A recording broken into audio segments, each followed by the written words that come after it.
Sadly, you probably prefer a break, and so would I. But anyhow, that's the way it goes. This is obviously a big subject. Ronald Reagan used to say every country has its own, or every country has a military its own or somebody else's. And this idea of the police or reserve force is central to this. I believe we should be collecting and spending taxes here in Alberta, but the follow-up to that is, what do we do in terms of enforcement of law, etc. So should Alberta have its own police? And I pose a second question with regard to its own reserve force. I point down, because I had some people talk to me at the table about this and in other contexts. What the RCMP did in High River, and I know Paul understands this well because he was there. I'm just going to tell you a little story in terms of how I interacted with that. I was in my office in Calgary West, my constituency office, and Paul Hamnett, who is a staffer of mine, who's a big gunny,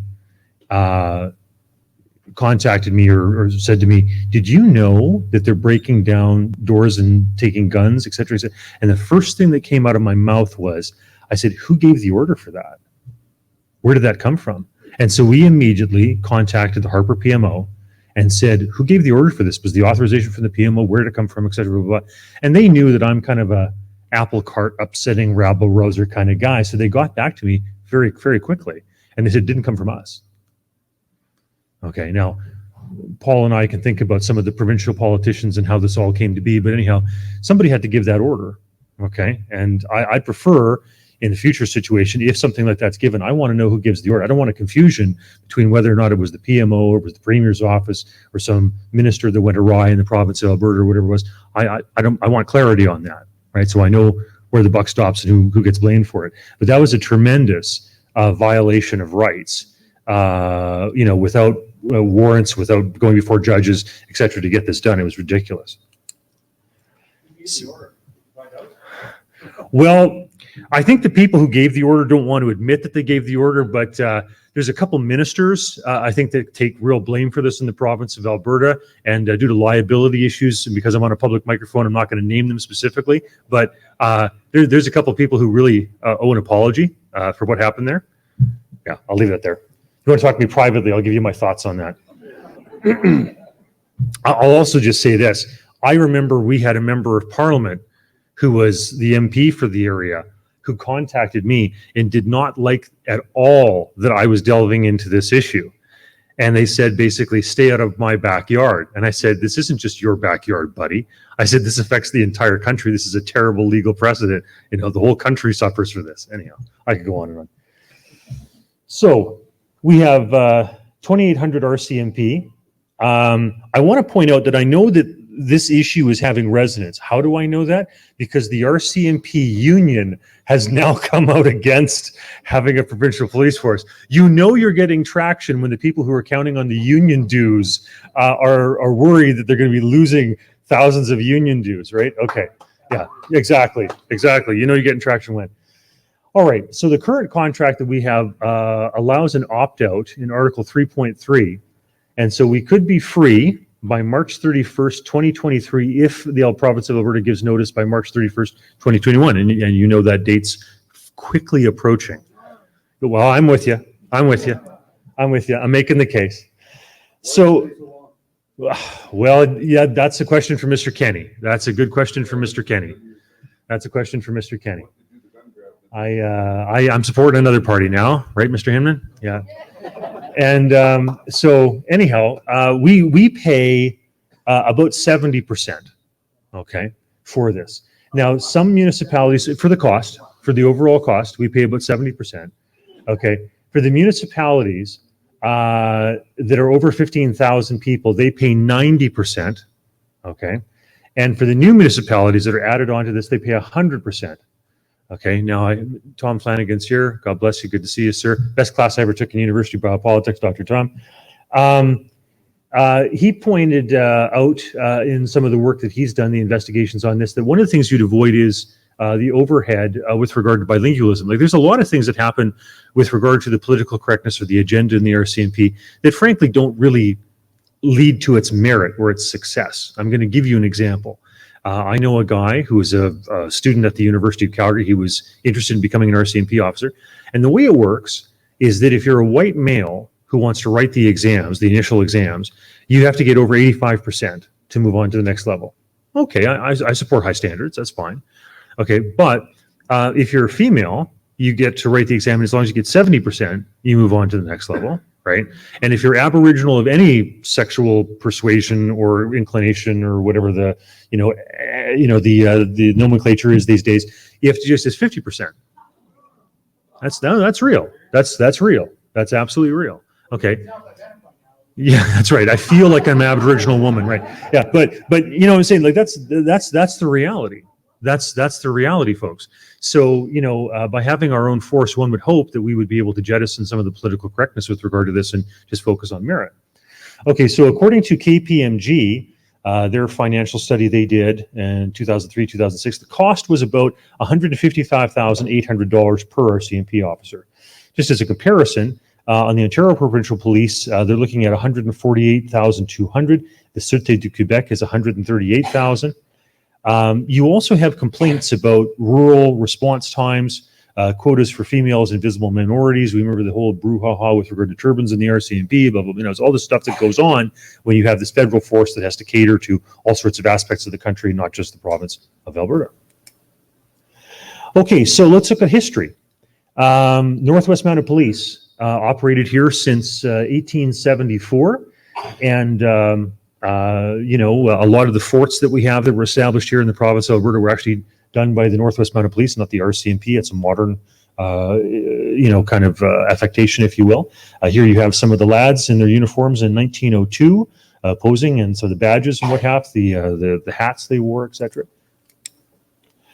And then when the government gets stressed, they often look to download services, and they say, well, we're focusing on the war, so you guys look after yourselves.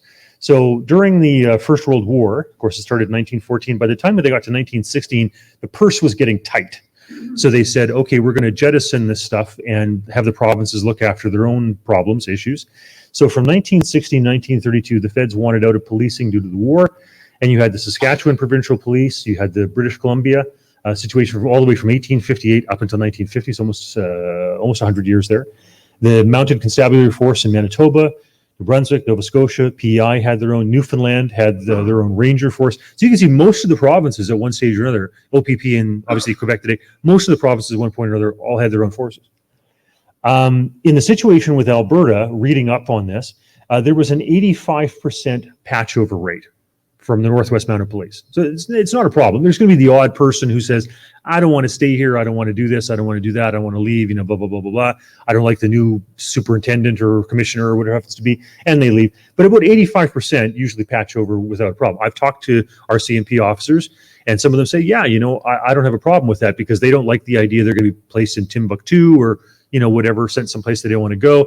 I was told one story where you had two people coming out and they said, well, we want to stay in Alberta. We don't want to be moved anyplace else. And they said, no, you're going to be sent where you're sent. So they sent them off to Quebec. And then what they did is they brought 4 people from Quebec who didn't want to leave Quebec to Alberta. That's the federal government for you. That's federalism at work. Okay, so yeah, exactly. So, one of the quotes here was that this Alberta Provincial Police Force gave Alberta the reputation of being the province where gangsters, thieves, etc. went to go to get caught, was the rest of the quote, I believe. And initially there were 48 detachments that eventually expanded up to 100. They had an 80% conviction ratio, which at one point was as high as 89.9%. In 1930, for example, there were 2,954 arrests, 2,492 convicted. Okay, so we have a history of this as well. Now, I was talking with some of the Alberta sheriffs about this as well, and we had a fellow who was a MLA who had also been previously a police officer, who had wanted at one point to have an office right next to mine, Harvey Sinenko, if people remember him, and some do, yes. And Alberta sheriffs talked to him about this because he was near and dear to their hearts. And he was certainly of the opinion that one of the reasons that you had the Alberta sheriffs expanded and turned into a force of 950 sworn members as of now, with 16 stations, was that this was a preparatory step. So that at some stage, if we wanted to switch to an Alberta Provincial Police Force, we had, in a sense, the infrastructure or the apparatus to do so. And here you can see the two different uniforms. You have somebody with the Alberta Sheriff standing next to somebody with the RCMP, getting me an idea what the different uniforms look like. Okay, so once you start getting to the idea of, who's going to enforce the law, like Reagan said, every place has a military. Does it have its own or somebody else's? Well, then we get into the question of what do you do with regard to armed force or soldiers, et cetera, blah, blah, blah. Well, there's a long history in Canada and Alberta of reserves. And so right now, Canada has around, last 2017 number I have there was 72,000 troops in the whole country. We have bases, Calgary, Cold Lake, Edmonton, Griesbaugh, Wainwright, Suffield, et cetera. And we have down here some of the cap badges and what have you. So we do have a reserve history. I'll just mentally go back to that slide. It's fine. And what I was going to say about that, since 1711, we've had, say, for example, a reserve in the province of Quebec. It actually laid siege. There were various different reserves. Some of them, there were provincial reserves, actually laid siege to federal institutions in previous situations, believe it or not, and won the battles. So there is a real, let's hope we don't have to go there, right? But nonetheless, there is a history of this, and we actually have a reserve, the Lord Strathcona Horse, that was last commissioned in 1957 after Her Majesty became Queen, after taking over from her father who passed away. And so that there was a private reserve even. The Donald B. Smith, who was in charge of implementing the Canadian Pacific Railway, that was his own private force. So there's all sorts of history and precedent for doing this type of thing. Now, thank you, sir. We go on to some of these other examples of other jurisdictions that have their own forces. So the Louisiana State Guard had 3,000 people who served during World War II, was authorized under Title 32, Section 109 of the United States Code. We have the Alabama State Defense Force, 1,000 people strong, actually sent forces into the Bay of Pigs because he was a staunch anti-communist, and some of the people that were involved in that operation for the CIA or whatnot had connections to the guy who was the leader of the Alberta State Defense, the Alabama State Defense Force. They trained Cuban emigres, and they had secret camps operating in Nicaragua. That's fascinating. South Carolina State Guard, they have 1,015 people currently, secured Florida in the 1800s, and during World War II had 518 officers, 6,035 enlisted men. Oregon State Defense Force, after September 11th, they had 268 total served, 1,671 of them in Afghanistan, 7,048 in Iraq. The Kentucky Guard, 100,000, served in the war between the states. Now I want to, we had a former slide presentation talking about the other 69 some countries that have populations smaller than Alberta. What I've done here is I picked out countries that have populations between 4 and 5 million people, just to give you an idea of the numbers we're talking about. So Moldova had 7,000 forces in 2016. Ireland had 9,000 in 2017, 7,300 regulars, 1,600 active reservists. New Zealand, 4,500 regulars, 2,000 size territorial force, 500 civilians. Croatia, obviously a hot spot, having just come out of a real war scenario, 18,000 forces in 2017. Panama, 26,000 forces in 2017. Okay, Switzerland. Now, Switzerland's a very interesting example, and I want to touch on that. Danny doesn't know this yet, but I'm going to go down another rabbit hole here. I'm adding context to this all, given some of the things that have happened lately. So Switzerland, between 19 and 34 years of age, currently, they have people in their reserves. During the Second World War and at times in their history, they would go up to the age of 50, into the 50s. The regular forces, about 20,000. World War I, they had 220,000 reservists. Okay, in World War II, and I want to point out that the Swiss population was about 4 million. Now it's about 8. But at the time of World War II, it was about 4 million people. In 3 days, they mobilized 430,000 combat troops, 210,000 support, and at their height during the Second World War, they had 850,000 forces, right, out of a population of 4 million. Pretty impressive. So strong that, as a matter of fact, when Goering, who was the Reich Air Minister for Hitler, approached the Swiss foreign minister and basically said, what would you do if we took 1 million German forces and put them on the Swiss border? He took a shot of schnapps and he said, we'd all have to take 2 shots and go home. Okay? And they were left alone. They were left alone. There's a lot of strength and whatnot to be said about the Swiss in terms of their independence and versus Napoleon, versus Adolf Hitler, et cetera, in terms of having a strong reserve force inside their country. And there's a lot to be said about them. Now, on that note, I want to say this. I mean, we all know, we've heard it talked about this morning, and God bless the people like Andrew Lawton and others for bringing this up. You know, Trudeau is coming up with this thing where he wants to ban 1,500 types of firearms. And I mean, it's egregious what they're doing in terms of violation of property rights, et cetera. If we had an Alberta reserve, okay, I know some members here have participated in something that Switzerland has, known as a Schützenfest. Okay, they have an annual competition for people to participate in rifle competition. Okay, and it's also handgun. But in doing so, right, those weapons, those firearms, right, that you have become part of the reserve, become part of the protection of the property, of the territory. Okay, so if like the Swiss have the Schützenfest, and it carries on in some other countries, there are Swiss or German populations in other parts of the world that also participate. We actually have a Swiss Rifle Gun Club that operates in Kananaskis country and regularly participates in these things, receives Swiss medals and fires ammunition provided by the Swiss government, et cetera, blah, blah, blah. I was a member of that club. I have longtime friends from high school who've been in, you know, that for decades and have tons of medals and all that type of stuff. God bless them. You know, if we actually had something like that, okay, you would be able to have a protection for Alberta gun owners from an Ottawa gun grab. So these are some pictures that show some of the history of the Schützenfest. As you see, it's a co-ed thing. Women and men could participate in this. I found evidence of women participating even as far back as 1884, and indeed they could have participated far back before then. Okay, but in doing so, if somebody came to your door, whether it be RCMP or it became somebody with the national forces, et cetera, and they said, hey, you know, we're here to grab one of your 1,500 types of varieties of guns that we don't think you should have because, you know, Justin Trudeau said so. And then you have a certificate that says you're part of an Alberta reserve, okay? You can say, well, it's not your jurisdiction, frankly.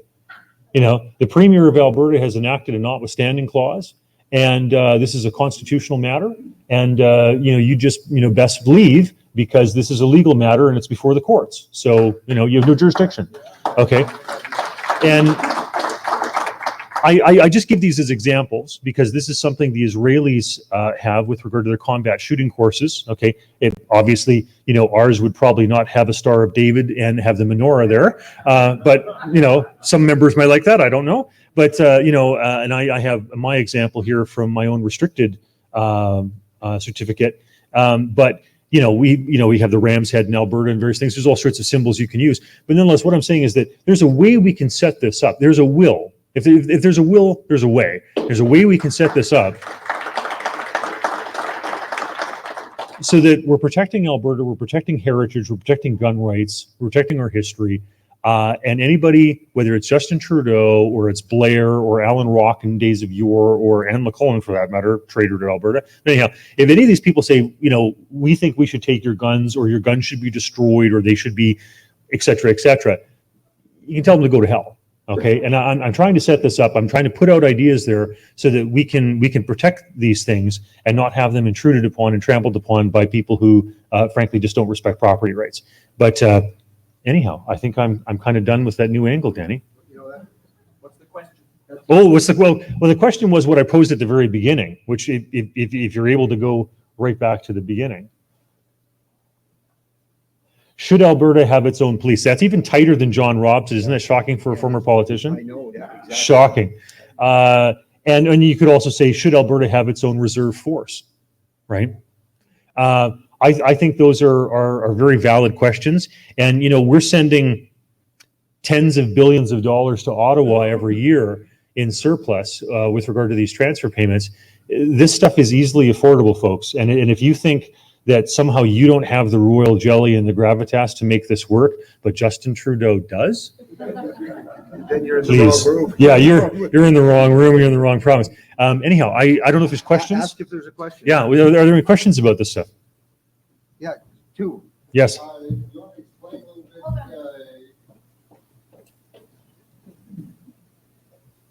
Check.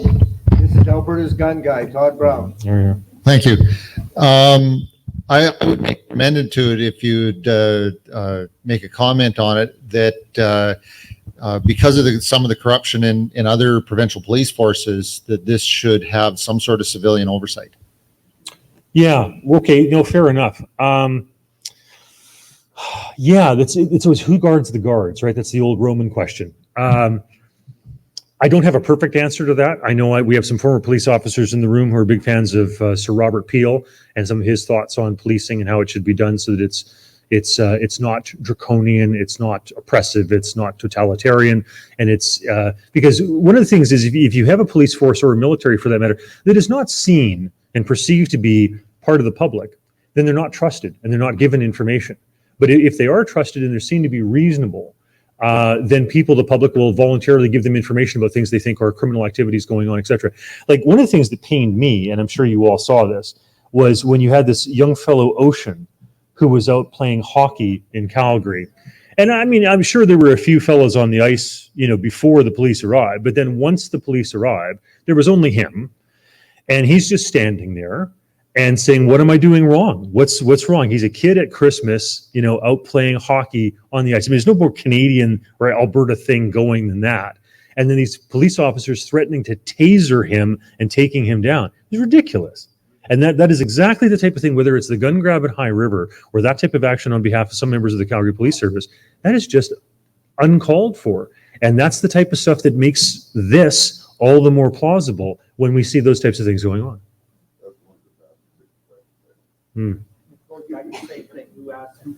Yeah, that's right. Who gave the orders? Right? You also missed out that in Speak up, yeah. in the fires in Slave Lake, they also went into all the houses and were searching everything. They claimed that they were searching for people, but they didn't have to go through everybody's drawers. I don't know what happened. Who's hiding in that drawer? That happened there. Yeah. That may have happened in Fort Mac too, but it seems like the federal RCMP are looking for disasters to do whatever they're search and seizures for absolutely no reason, it seems. So if we don't have our own police force that's ruled by the province, we're always going to, they're just puppets for their masters in Ottawa, right? Right. Yeah. I really do believe in having a local police. I mean, I know the John Birch Society in the United States talked about that for a long time because they were suspicious of federal agencies, etc. I'm not going to go there, but I do believe there's really something about them having local knowledge, understanding of the people, the political and demographic climate, etc.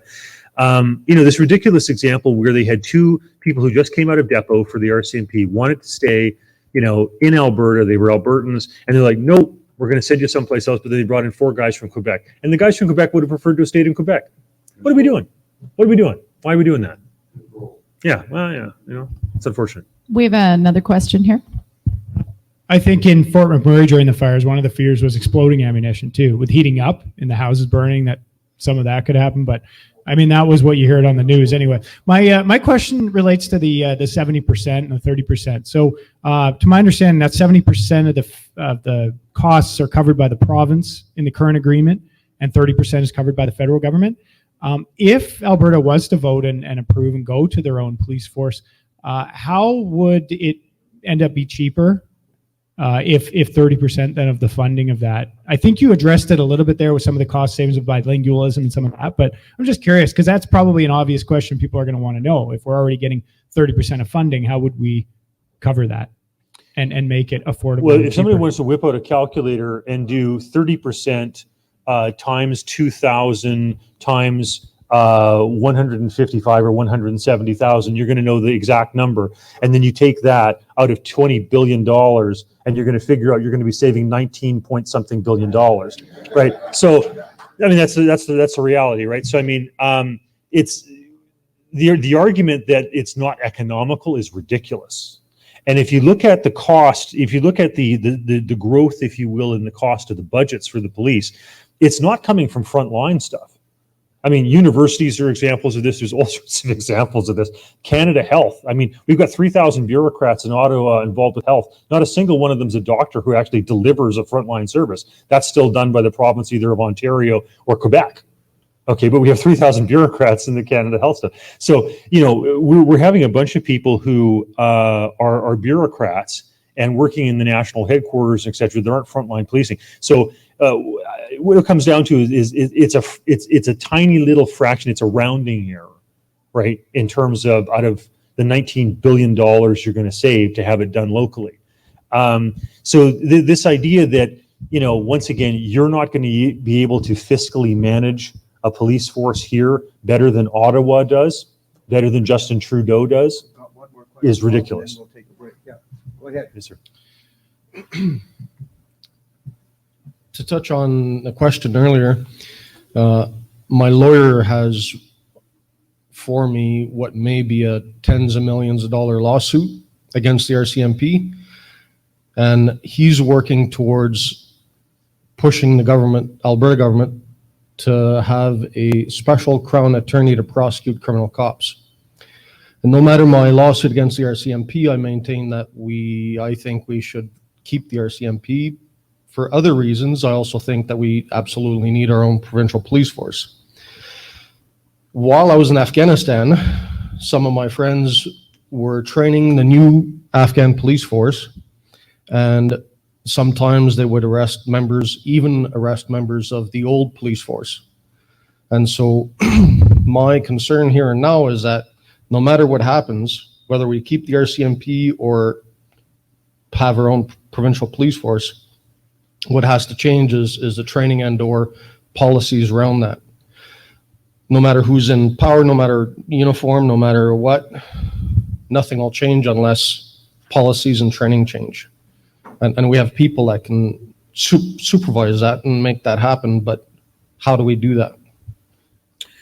I'm going to relate a story because I think it's related. By the way, thank you very much for your service, sir. Yeah. Yeah, absolutely. I had one of my former staffers who served as a liaison officer with the Afghan tribal leaders, so tough neck of the woods.